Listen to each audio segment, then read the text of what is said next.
मैंने खुद से कहा था कि अब कमजोर नहीं पड़ना, और तेरी याद ने इस वादे को मजबूत बना दिया।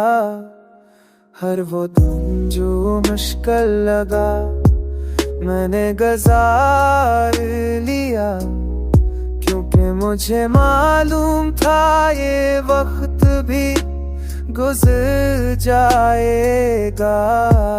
तेरा एक मेरे लिए सबसे बड़ी ताकत बना। मैंने ख्वाबों को दफन नहीं होने दिया।